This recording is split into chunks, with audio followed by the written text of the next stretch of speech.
encantó recibir la invitación de Mirnita para platicar con ustedes este tema y además compartir, y como bien lo decías, aprender todos juntos, porque todos somos maestros de todos. Eso es clave en este proceso. Y me encantó el tema porque la cuestión de salud siempre ha estado presente en mi vida. Salud y enfermedad, ¿no? Estos procesos que llamamos enfermedad. Ha estado presente realmente desde muy chica con temas desde dolores muy sencillos, entre comillas, ¿no? Como dolores de cabeza, como problemas menstruales cuando más chica, etcétera. Y que uno podría decir, ay, bueno, pues son simples dolores y hasta ahí, ¿no? Pero que con el paso del tiempo se fue haciendo una burbuja, una bola de nieve y cada vez eran más situaciones que no entendía. Hasta que hace aproximadamente unos 7, 8 años más o menos, comenzó una situación en mi vida que me movió por completo, porque yo era de esas personas que si alguien por acá se identifica, les voy a pedir que me levanten su mano para poder verlos, pero yo era de esas personas que me jactaba y era muy feliz de decir, es que yo lo doy todo por todos, es que yo ayudo a todo mundo, es que bueno, soy la que va y casi quiere salvarle la vida a todos y yo me cargo las responsabilidades de mi familia, de mis amigos, de mi pareja, de mi hijo, de todos, ¿no? Y además me sentía orgullosa, ¿por qué no? De decir que era una guerrera por cargar todo eso. ¿Alguien por acá se identifica? Si es así, levanten su manita, ya veo cabezas diciendo sí, ¿verdad? Creo que nos identificamos por acá con eso. Entonces, hasta hace 8 años yo creía que eso era el deber ser, que eso era lo que me hacía valer como persona, lo que me daba un valor como mujer, como mamá, como hija. Sin embargo, resulta que un día de repente estábamos en casa, ya les decía a Mirnita que tienen su casa acá en México, por supuesto, y un día estábamos en casa, una tarde, con mi familia, mis papás, mi hijo, platicando.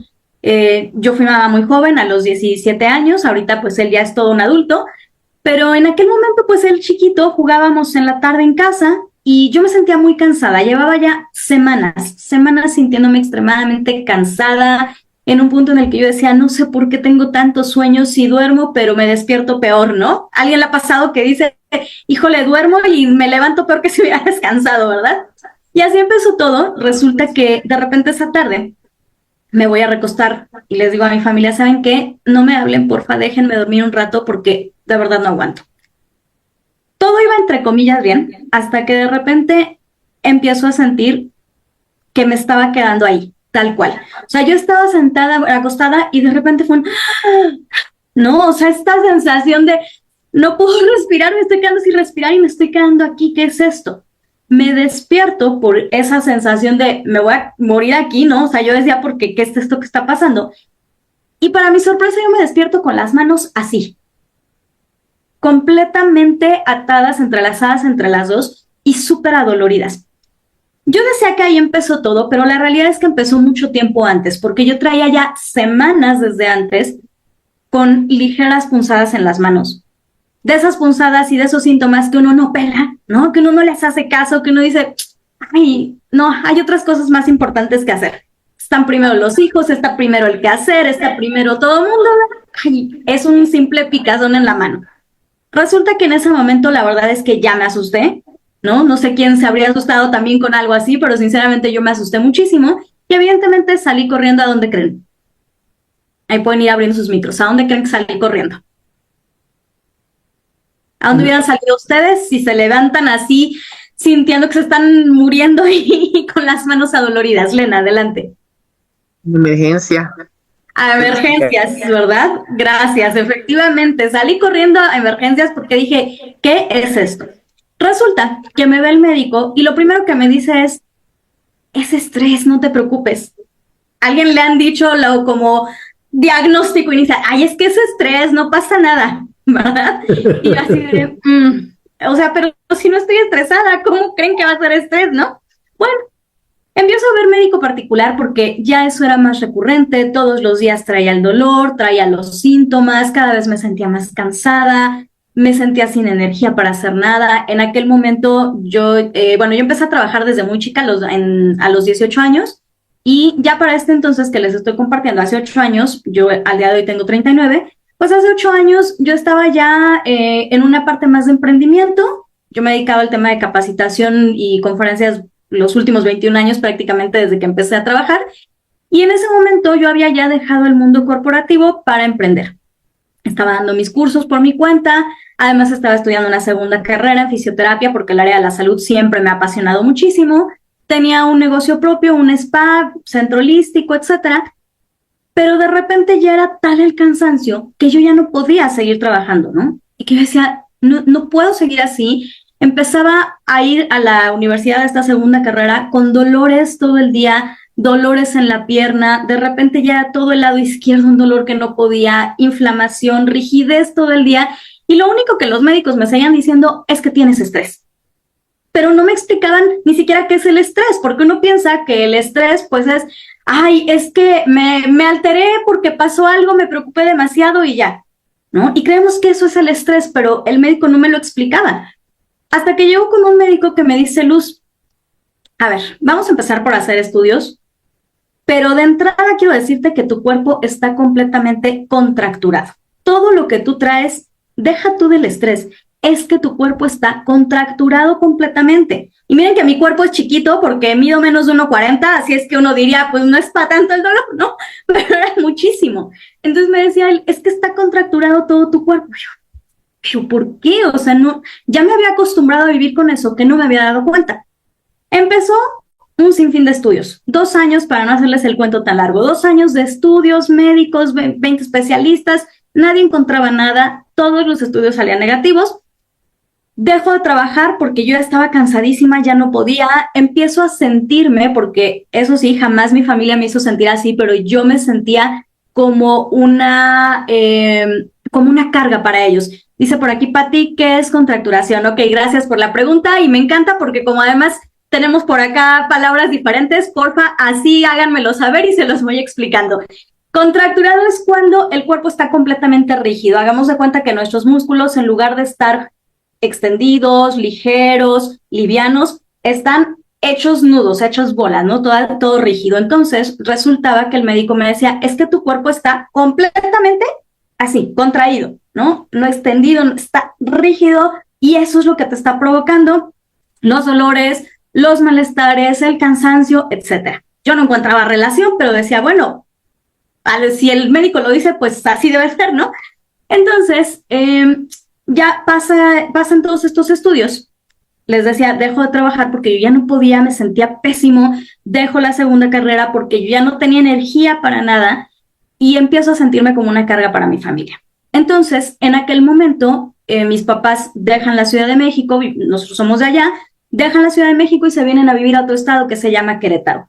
Y pues yo decido irme con ellos, o sea, mi hijo y yo, porque yo dije, yo no puedo ahorita quedarme sola, ¿no? O sea, ¿cómo que lo mantengo si ni yo podía trabajar, ni podía hacer nada? Pues vámonos todos para Querétaro juntos. Entonces, llegamos acá y estaba mi esperanza de, pues a lo mejor si veo otro médico, a lo mejor ya pueden encontrar qué tengo. Empieza nuevamente el camino con médicos acá, otra vez especialistas, los mismos estudios que ya me habían hecho en Ciudad de México. Y yo dije, por Dios, ya no puedo con esto, ¿no? O sea, todo sigue saliendo negativo. ¿Qué es? Hasta que llega un día en que el doctor me dice, a ver, Luz, nos falta un solo estudio. Estoy seguro de que va a salir negativo como todo lo demás. Así es que en cuanto me entreguen el estudio y veamos que es negativo, te voy a dar un diagnóstico de fibromialgia. ¿Alguien por acá sabe qué es la fibromialgia? ¿Sí? ¿La han escuchado? ¿Les ha tocado muy de cerca? Sí, Carolina, Pati también, Ethel, Lena, perfecto, Orlando, ok. Bien, me dicen eso, imagínense, hace ya 6 años. Sí, tengo ahorita 39, a los 33, sí, hace 6 años. Mirnita nos dice que tuviste fibromialgia, de hecho por ahí fue cuando nos conocimos con estos temas, ¿verdad? Justamente ya hace unos años. Entonces, me dicen eso hace 6 años más o menos, y yo dije, alto, o sea, ¿qué es esto? ¿Y qué va a pasar de mi vida? Porque tengo un hijo que todavía estaba chiquito en ese momento, ¿qué voy a hacer, no? Entonces yo dije, a ver, me queda de dos. Si me dicen que me van a diagnosticar con fibromialgia y que esto es para toda la vida, pues yo tengo de dos. O decido vivirlo con sufrimiento, sobrevivir como ya lo había hecho muchos años, o veo de qué manera hago algo para tener calidad de vida y disfrutarla, ¿no? Porque sinceramente yo ya no tenía ganas de vivir. En aquel entonces yo ya decía, Dios, por favor, ya llévame, porque de verdad eso no era vida. O sea, para mí eso no era vida, ¿no? Llegué a un punto, chicas y Orlando, en el que estuve 6 meses en cama, casi sin poder mover la mitad de mi cuerpo. De esas en que yo caminaba de la recámara al baño, que no son ni medio minuto, y sentía que no podía respirar. Que agarraba un tenedor de plástico y se caía, un vaso y lo soltaba. Entonces yo decía, ¿qué está pasando? La verdad es que a mí siempre me ha gustado la investigación, la parte científica es algo que me apasiona, pero también soy completamente apasionada y para mí es un pilar en mi vida la comprensión espiritual, ¿no? Siempre han sido mis dos herramientas de la balanza. Entonces, para aquel momento, yo ya traía algunos estudios en el tema de espiritualidad. Yo ya desde hace 10 años me había empezado a involucrar un poco con registros akáshicos, con comprender el mundo espiritual, la relación de la enfermedad con temas transgeneracionales. Todo esto ya lo había como estudiado varios años antes. Y en ese momento yo dije, es que algo tengo que hacer y decido empezar a trabajar en mí directamente porque no habían terapeutas aquí en México que abordaran la parte espiritual, que pudieran entender lo que yo les compartí al respecto, pero tampoco que abordaran algo más científico que decirme tienes estrés. Entonces, decidí empezar a trabajar en mí el tema de emociones, de la relación espiritual también, transgeneracional, etcétera. Pero empiezo también a estudiar temas de trauma psicológico, empiezo a buscar esta parte más científica y este lado me da la comprobación de lo que en espiritualidad llamamos esta relación de nuestra historia familiar y personal con las enfermedades, ¿no? Entonces, decido en aquel momento empezar a trabajar fisioterapia, coaching y este proceso terapéutico que les digo realmente fui mi conejillo de indias porque empecé a trabajar conmigo sola. No sé si allá se usa esta frase, pero acá decir conejillo de indias es como con quien experimentas, ¿no? Así, también la conocen allá, perfecto. Entonces, empiezo a hacer esto, a aplicarlo conmigo. Y recuerdo el día que llegué con el fisioterapeuta, me dice, Luz, yo no te puedo prometer que vas a volver a mover tu cuerpo, porque de verdad vienes muy mal, o sea, es medio cuerpo sin movimiento. Yo puedo ayudarte en manejo del dolor. ¿Estás de acuerdo? Dije, pues sí, por lo menos, ¿no? O sea, si no voy a mover medio cuerpo, mínimo tener menos dolor. Empezamos el tratamiento con fisioterapia, empiezo a trabajar esta parte espiritual y la parte también científica. Y pues a la espera del último estudio dijimos, pues a ver, vamos a ver qué pasa en unos meses. Resulta que vamos avanzando en el proceso y llegamos a la 5ª sesión de fisioterapia.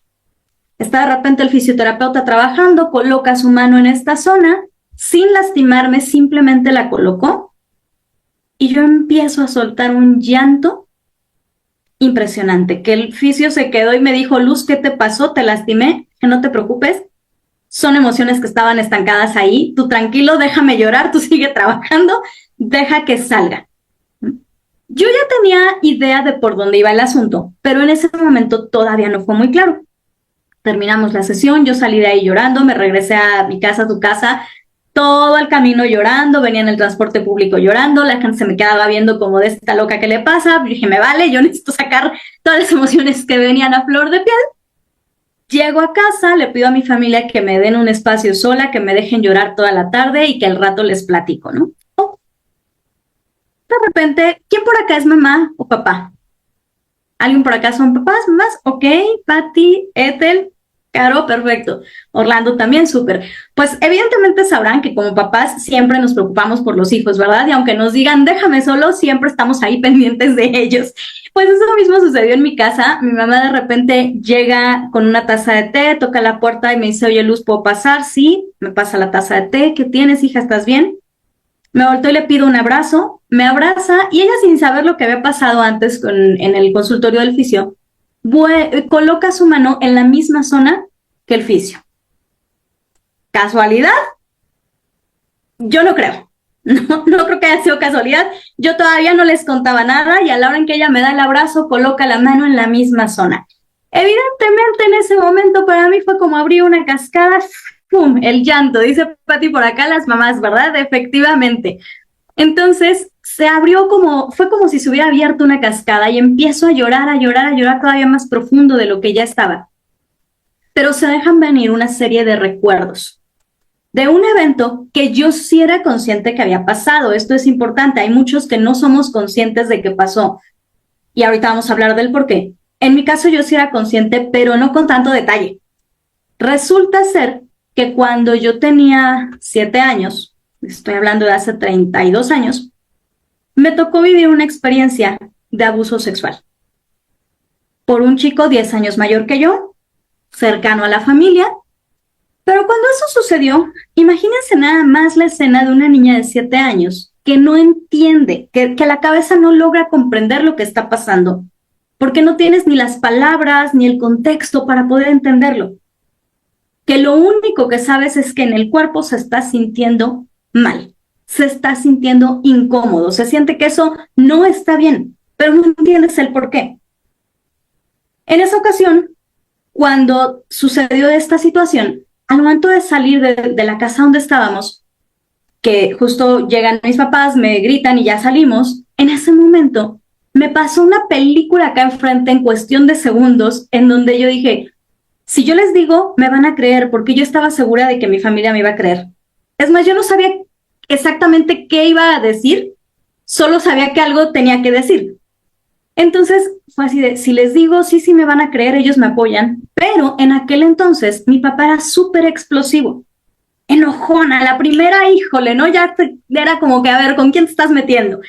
Entonces me vino eso y dije, no, a ver, espérame, Luz, o sea, si yo ahorita les digo lo que pasó, mi papá se le va a ir a golpes a este chico, y como este chico es menor de edad, porque él tenía 17 años, si algo le pasa, le van a hablar a la policía, se van a llevar a mi papá a la cárcel y va a ser por mi culpa, por protegerme. Y entonces, ¿qué creen que hice? ¿Qué se les ocurre? Calladita, dice Orlando, dice Caro, calladita. Efectivamente, me quedé callada. ¿Por qué? Así es, Pati, callé. ¿Por qué? Porque surge algo que en psicología y en neurobiología se le conoce como la voz del vínculo. Hay dos voces y es la voz de la supervivencia y la voz del vínculo. La voz de la supervivencia es esta que te dice, muévete, salte de aquí porque tienes que sobrevivir. Pero está también la voz del vínculo que te dice, esto es un peligro para alguien a quien amas. Entonces, ¿a qué le das peso? Y en ese momento yo le di el peso, por supuesto, al vínculo con mi papá. Yo dije, no, o sea, pues esto a ver qué pasa después. Y eso siguió así hasta mis 32 años. En mi familia nadie supo nada, yo lo guardé como un secreto, lo fui olvidando con el paso del tiempo. Vamos, no olvidando por completo porque sí sabía que había pasado, siempre estuvo presente, pero fue algo a lo que fui rezagando, lo fui dejando a un lado, no le di nunca más un valor en mi vida. Hasta que pasó esto que les comentaba, ¿no? Entonces, ¿qué sucede? Que el día de que lloré y que vienen todos estos recuerdos, pues vuelven a mí con todo. O sea, mi cuerpo se volvió a sentir como cuando era una niña de 7 años enfrentando esa situación. Empecé a temblar, empecé a llorar, empecé a ver la escena, los colores, los aromas, ¿no? Yo toda la vida le he tenido un asco a los perfumes dulces sobre todo y a los olores dulces, pero perfumes en particular yo no tolero, incluso si llego a usar perfumes tienen que ser cítricos, pero más de ahí no puedo ni olerlo, me salgo corriendo y es como, no. Entonces en ese momento me llega todo súper claro y fue así para mí de qué está pasando, ¿no? Ahí ya después, días después me di el permiso de trabajarlo a profundidad, entendí lo que había sucedido, que se había liberado esas memorias en el cuerpo a través del trabajo físico que había venido haciendo, del trabajo emocional, pero no aquí, sino del trabajo que había hecho en el cuerpo con las memorias que estaban almacenadas ahí y por supuesto el trabajo a nivel espiritual. Dice Pati, ¿por qué los olores dulces? Ok, gracias, me encanta la pregunta porque tiene todo que ver con este tema, Pati, y es por las memorias que mi cuerpo había guardado. Este chico, quien abusó de mí en aquel entonces, ese día llevaba un perfume dulce.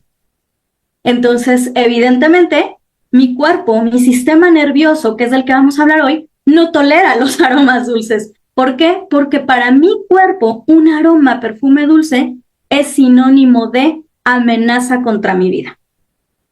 Aunque aquí mi cerebro podría decir, ¿eso qué tiene de amenaza? ¿No? O sea, es un perfume, Luz, pero el cuerpo no lo sabe. ¿Por qué? Porque el cerebro tiene la capacidad de pensar y de decir, pues eso ya pasó o eso no es real. Pero al cuerpo eso no le importa. El cuerpo tiene memoria, guarda nuestra memoria, incluso desde la mirada espiritual, incluso lo transgeneracional o de nuestros familiares, etcétera, se almacena en el cuerpo. Entonces, justamente es ahí donde surge el tema de hoy, de más allá de un diagnóstico, de hablar de qué tiene que ver el bendito estrés que me decía el médico tiempo antes y esta rigidez en el cuerpo. Y es que lo que no nos explican los médicos, y no es su culpa, al final de cuentas ellos pues lo explican como se los dieron en las facultades, ¿no? Entonces, pero lo que no nos explican es que el estrés no es nada más preocupación, sino que el estrés es en realidad el resultado de tener un sistema nervioso autónomo, que ahorita se los voy a explicar, pero de tener un sistema nervioso autónomo totalmente en estado de colapso desde hace muchísimos meses, incluso años. Hasta aquí vamos bien. Al final, ahorita vamos a ir dando un espacio de preguntas y respuestas para que podamos aclarar todo lo que ustedes quieran con muchísimo gusto y les traigo por ahí un ejercicio que vamos a hacer juntos. ¿Sí? Pero entonces, ¿qué es el sistema nervioso? ¿Alguien por acá ha escuchado del sistema nervioso autónomo? Sí, ¿qué sabemos del sistema nervioso autónomo? Quien quiera compartirlo, dice también Etel, sí, perfecto. ¿Quién nos dice qué saben del sistema nervioso autónomo? Pati, adelante. Bueno, yo pienso que el sistema, la palabra lo dice, ¿no? Es el sistema que nosotros no controlamos, que actúa solo, creo. Efectivamente, Pati, muchísimas gracias. Es ese sistema que nosotros no controlamos, que actúa completamente solo. Por acá ya se ve la pantalla, ¿verdad?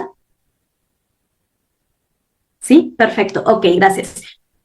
¿Qué sucede? Que durante muchísimos años, a partir de que llega al mundo la revolución industrial y empiezan todos los procesos más cognitivos, nos empiezan a vender, sobre todo de este lado del mundo, donde nos encontramos, nos empiezan a vender una cultura cerebrocentrista, una cultura donde nos empiezan a decir que lo único que importa es lo que está aquí, que las personas que más valen son las que más saben, las que más estudian, las que más aprenden. Nos vamos aquí, a cerebro, y empiezan a desconectarnos a nivel cultural del cuerpo. De aquí para abajo es como que no existimos. Lo que importa es esto. Empiezan a desconectarnos de las sensaciones, de las emociones, del sentir. No sé si allá en Guate es igual, a ver, ustedes díganme si es así, pero acá en México el sistema educativo que tenemos es un sistema educativo que lleva más de 60 años impartiéndose de la misma forma, que no ha tenido grandes cambios, pero que además, desde que entramos al kinder, que son los primeros años de educación acá en México, empiezan a orientarnos para no hables en clase, no platiques, tenemos que estar calladitos poniendo atención, solo vas a recibir información del maestro, pero tú no hablas. No llores. Las niñas se ven mal si se ríen de esta forma. Los niños no lloran. ¿También allá en Guate les dicen lo mismo? Sí, ¿verdad? Creo que nos educan de la misma manera por toda la hermosísima América. Entonces, resulta que desde pequeños, desde pequeñas, nos empiezan a separar del cuerpo, del sentir, de las emociones, y nos centramos solo aquí. Matemáticas, física, química, geografía, aprende. Pero ¿quién nos pregunta todos los días al llegar a la escuela, ¿cómo te sientes hoy? ¿Qué sientes hoy? ¿Cómo está tu cuerpo hoy? Nadie. Entonces, hablábamos del sistema nervioso autónomo y les comparto por acá el cómo se ve por dentro, ¿no? Cómo es este nervio, que ahorita vamos a explicar un poquito más a detalle, pero es importantísimo darnos cuenta de lo siguiente. Decíamos al inicio, somos mucho más que un cuerpo físico. Nuestro cuerpo físico es maravilloso. Es nuestro hogar realmente aquí en la Tierra. Pero más allá de él, hay información en nosotros con la que es necesario reconectarnos. Entonces, Estamos acostumbrados a que cuando alguien nos dice sistema nervioso, nos habla de estrés, nos habla de enfermedades, nos vamos aquí, ¿no? Y entonces los médicos ven las enfermedades que realmente yo le llamo síntomas o yo le llamo una desorganización del sistema nervioso autónomo y ahorita van a entender el por qué, pero bueno, el término coloquial es enfermedades. Entonces, los médicos en su mayoría, porque afortunadamente hoy ya empieza a cambiar, pero todavía antiguamente los entrenaban para ver a la persona separada por sistemas. Me duele el estómago, que te vea el gastroenterólogo. Me duele algo en el corazón, que te vea el cardiólogo. Y al cardiólogo no le importaba lo que traías en el estómago, ni al gastroenterólogo lo que traías en el corazón. Y al psicólogo nada de eso. Y a la inversa, ¿no? Como que nadie se ocupaba de lo demás. Resulta que les digo, afortunadamente hoy los médicos ya se están empezando a informar y a hacer una medicina más integrativa, más tomando en cuenta al ser humano como un todo. ¿Y qué sucede? Nuestro sistema nervioso autónomo está formado por la unión de nuestro cerebro con todos nuestros órganos internos, a través de un nervio que se llama nervio vago. ¿Alguien de ustedes ha escuchado alguna vez este término que últimamente anda mucho en redes sociales? ¿Hemos oído el nervio vago? ¿Qué sabemos del nervio vago? Dicen por acá, ok, sí, también. ¿Sí? ¿Alguien que nos quiera compartir muy breve qué sabe del nervio vago? No, si no, no se preocupen, avanzamos y vamos platicándolo.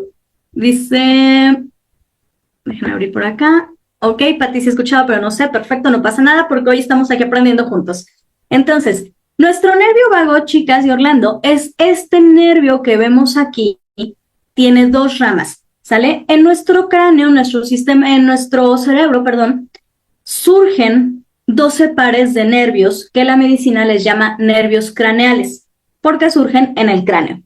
Todos tienen dos ramas, la izquierda y la derecha, pero resulta que de los 12 pares de nervios craneales, solamente hay uno que es el único que conecta al cerebro con todo nuestro órgano, con todo nuestro organismo de forma interna. Los otros 11 pares se quedan solo aquí en la cabeza. Este nervio que baja a todo el organismo se llama nervio vago, de ahí el nombre de latín vagus, porque deambula, ¿sale? Entonces, justamente este nervio tiene el recorrido que ustedes están viendo aquí. Todas estas son sus fibras, sus terminales nerviosas. Pero como se pueden dar cuenta, es un nervio que pasa prácticamente por todo el organismo. Tiene conexión del cerebro con todo, ¿no? Garganta, faringe, laringe, la cara, el corazón, vaso, páncreas, pulmones, intestinos, bueno, todo nuestro organismo conecta con ese nervio. ¿Qué pasa? Que el 80% de las terminales de ese nervio son terminales que llevan información desde el cuerpo hacia el cerebro. ¿A quién de ustedes le han dicho que el cerebro es el que manda la información al cuerpo de qué es lo que tiene que hacer? Levántenme su manita por acá. Ok, gracias. A todos nos dijeron, ¿verdad? El cerebro es el que manda, el cerebro le dice al cuerpo. Y a ver, sí es cierto que el cerebro manda información al cuerpo, por supuesto, porque tenemos una comunicación bilateral, ¿no? De arriba hacia abajo, de abajo hacia arriba. Pero lo que hoy se sabe, y todo esto es neurociencia, lo que hoy se sabe gracias a la neurociencia es que la información que baja del cerebro al cuerpo solamente es el 20% de la información de todo nuestro día, de toda nuestra historia. Es decir, el cerebro solamente sabe y se acuerda del 20% máximo de todo lo que hemos vivido. El otro 80% son memorias que están en el cuerpo, en nuestros órganos, almacenadas. La mente, hoy desde la mirada de la neurociencia, en particular yo trabajo con una postura que se llama teoría polivagal, del doctor Stephen Porsche, y que tiene su aprobación científica desde el año 95, esta postura nos dice que la mente no está en el cerebro, no es una estructura en el cerebro, sino que la mente en realidad es toda la información que se almacena en las neuronas de nuestro cuerpo. Y del cerebro, por supuesto, porque el cerebro es parte del cuerpo. Entonces, cuando entendemos que toda la información de lo que hemos vivido desde nuestra gestación hasta la fecha, hablando en un plano más de terrenal, pero insisto, en lo personal, que incluyo siempre el tema espiritual, pues también toda la información de, no sé, quienes creen en otras vidas de otras vidas, de quienes creen en transgeneracional, de transgeneracional, todo eso está almacenado en las memorias de nuestro cuerpo. El detalle está en que las neuronas, que son estas células nerviosas en todo el cuerpo, incluso la piel está llena de neuronas, las neuronas del cuerpo no tienen una sustancia que sí tienen las del cerebro, que se llama mielina. Eso hace que las neuronas de acá arriba piensen y nos manden la información a la velocidad de la luz. ¿A quién no le ha pasado que de repente dicen, ay, todavía ni pasa en mi cabeza, ya se creó toda la historia de lo que va a pasar cuando suceda esta situación, ¿no? Y uno dice, ay, ¿por qué? ¿Cómo la calmo? Bueno, es justo por esa información, por esa sustancia. Dice Elena, no de que, Elena, que no te ha pasado esta situación de que te creas toda la historia o de que era el comentario, para ubicarme.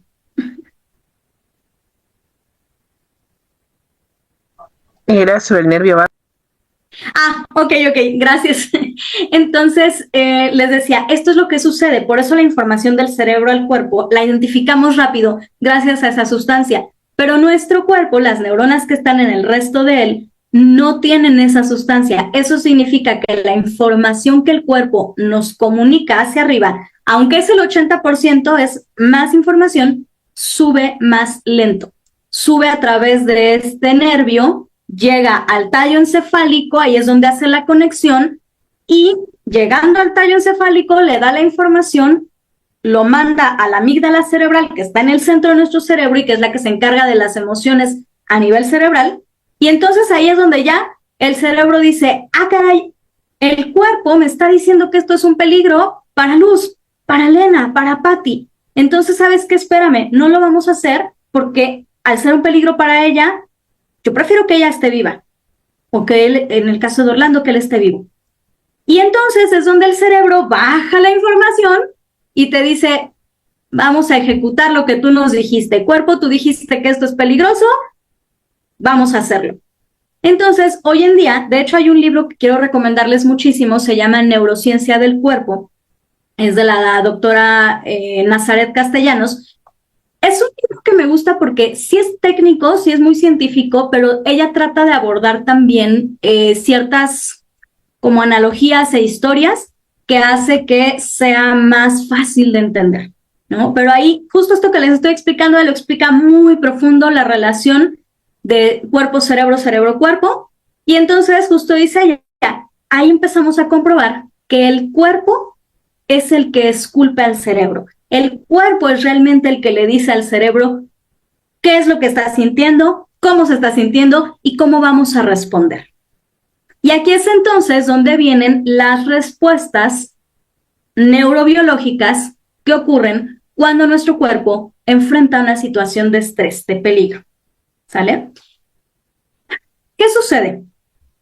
Cuando nuestro cuerpo experimenta alguna situación donde se vuelve a sentir en el mismo nivel de peligro o de amenaza en el que se sintió muchos años antes, aunque sea una situación diferente, si el cuerpo se vuelve a sentir así, para él eso es una amenaza.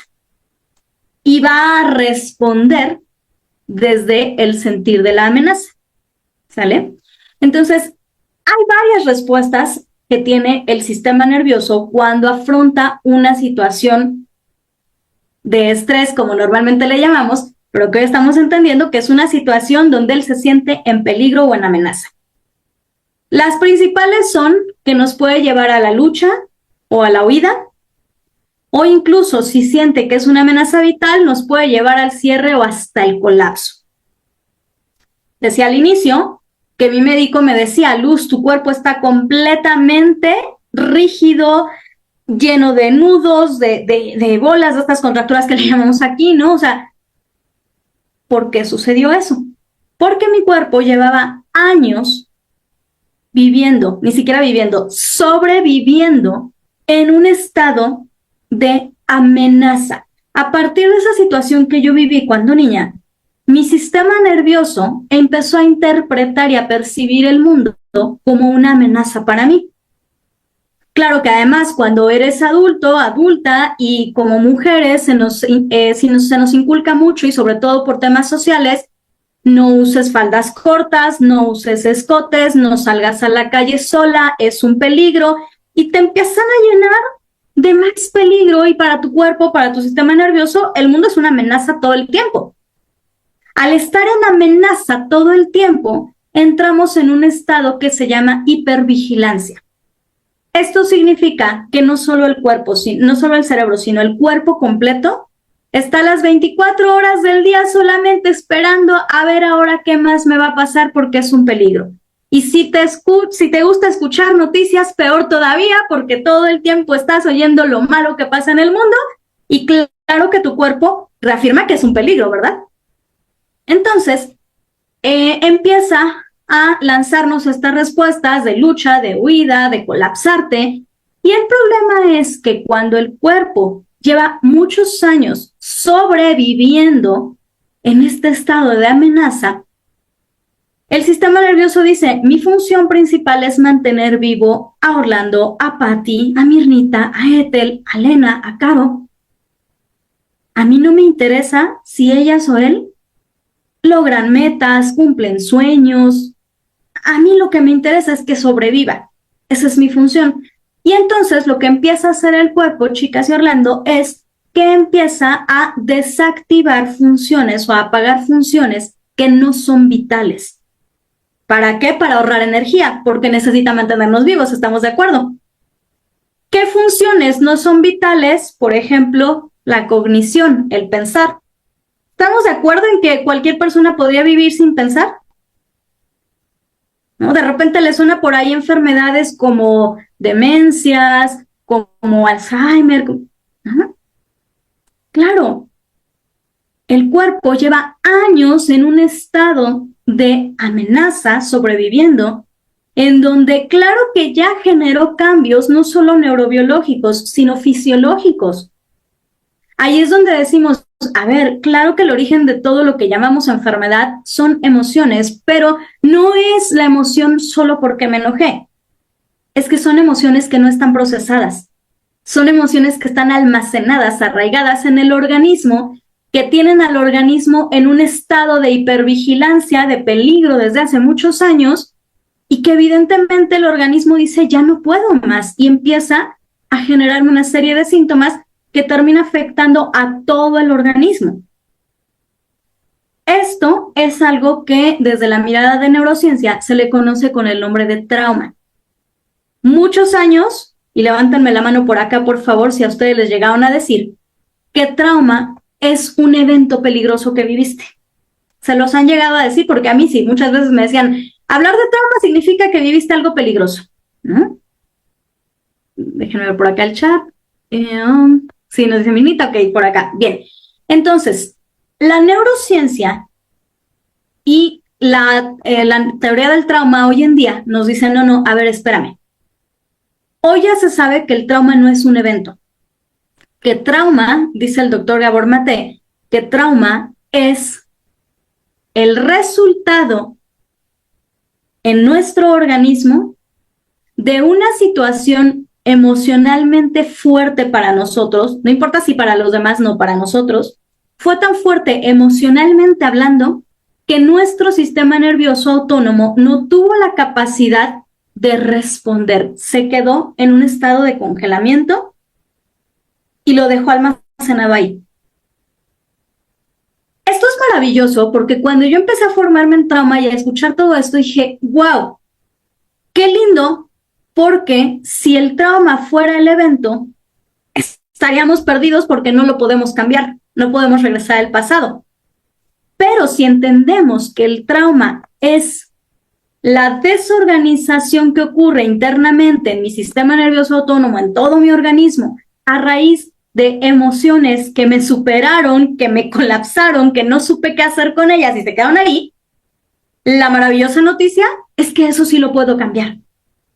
Sí puedo volver a mi cuerpo, bajar a él poco a poco y ayudarlo a recablear este cableado interno, a reorganizarse.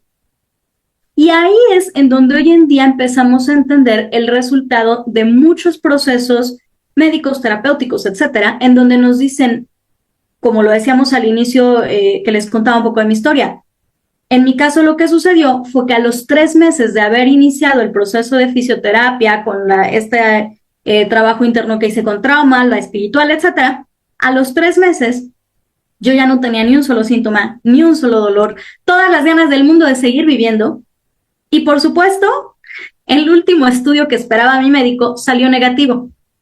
Claro que mi médico me dijo, Luz, yo ya no puedo darte el diagnóstico de fibromialgia que te iba a dar, porque tú hoy vienes a mi consultorio saltando, bailando, riéndote y sin un solo dolor. ¿Cómo te doy un diagnóstico? ¿Están de acuerdo en que ya no era posible? Y entonces cuando hablamos de, a mí no me gusta usar el término curar, creo que no hay nada malo en nosotros, aunque tengamos un diagnóstico de enfermedad. Cuando hablamos de sanar o de hacer esta recuperación, tiene mucho que ver el trabajo emocional interno desde el cuerpo que hagamos, no solo aquí. No basta la palabra. Sí es importante, por supuesto, y es base la terapia psicológica, ¿no? El tema que se trabaja aquí. Pero tenemos que involucrar al cuerpo porque ya vimos que en el cuerpo es donde están todas esas memorias. El cuerpo es el que está respondiendo para protegernos. Y yo sé que algo que pasa mucho cuando traemos el tema de fibro es que de repente nos da coraje cuando nos dicen, trabaja con tus emociones. Y lo primero que hacemos es saltar y decir, pues si no estoy loca, si no me lo estoy inventando. Lo sé, yo también lo llegué a decir, ¿no? Y no, chicas, no, Orlando, no es que estemos locas ni que nos estemos inventando nada. El dolor es real y por supuesto que 24/7 dices, ya no puedo más. ¿Por qué? Porque ese dolor, esa rigidez, es el resultado total de años en que tu sistema nervioso ha estado colapsado. Porque, ¿qué crees? Que sentirte, no es una función vital. Y entonces el cuerpo prefiere que dejes de sentirte para poder ahorrar energía y mantenerla en lo que sí es vital, mantener al corazón funcionando. Entonces, es por eso tan importante que entendamos que siempre que hay un diagnóstico de enfermedad, sí es por supuesto necesario el tratamiento con nuestros médicos, todo lo que ellos te proporcionen, pero es básico. Si quieres mejorar, en primer lugar, la calidad de vida, es bajar al cuerpo. De ahí, el trabajo que cada uno lleve poco a poco puede llevarte a una recuperación de los síntomas o a una disminución de ellos. No puedo prometer, y siempre lo he dicho, yo no puedo prometerte que te vas a recuperar al 100. ¿Por qué? Porque depende de muchos factores como cuántos años llevas con ese proceso, cómo está tu organismo ahorita, qué tanta disposición tengas o no para hacer las actividades, el trabajo que requiere recablear el sistema nervioso, etcétera, ¿no? O sea, si no hay esa disciplina, no. Pero además, hay algo que se conoce como una recompensa oculta, que inconscientemente nuestro cuerpo sabe que en el momento que nos empecemos a sentir mejor, vamos a perder algo. Que puede ser, en mi caso lo era, la atención de mi papá. Porque no es que no le importara, ni mucho menos, no. Pero ¿qué sucede? Que después de todo lo que había pasado desde niña, etcétera, inconscientemente, yo no me había dado cuenta, lo encontré trabajando a profundidad, inconscientemente pasaba que cada vez que yo me volvía a sentir muy mal o entraba en una crisis, no voy a decir de fibromialgia porque al final nunca me dieron el diagnóstico, pero en una crisis en ese proceso, lo que sucedía es que ¿quién creen que venía a verme, a cuidarme, a atenderme? Pues papá. Claro, mi familia en general, pero papá estaba. Entonces mi cuerpo sabía que el lugar seguro, y aquí está la clave, chicas y Orlando, porque el sistema nervioso autónomo busca seguridad, pero una seguridad biológica. Entonces, el sistema nervioso autónomo nos va a regresar siempre a donde se siente seguro, aunque ese no sea el mejor lugar para nosotros. Si no lo trabajamos, cuando trabajamos con el sistema nervioso cambia, ¿sí? Pero esto mismo pasa, por ejemplo, si habláramos de relaciones de pareja codependientes, donde de repente dicen, pero ¿por qué no se va? ¿Le gusta la mala vida? No, no es que le guste la mala vida, es que su sistema nervioso conoce ese tipo de relación y aunque sabe su cerebro que no es lo mejor, pero su cuerpo se siente seguro en algo que conoce. Si al cuerpo le dices, me voy a salir para ya no tener esta relación, el cuerpo entra en alerta, en amenaza y dice, yo no sé cómo es vivir con otra pareja diferente o sin una pareja. Eso es amenazante para mí. Olvídalo, no lo voy a hacer. Y lo mismo, chicas y Orlando, pasa con nuestra salud.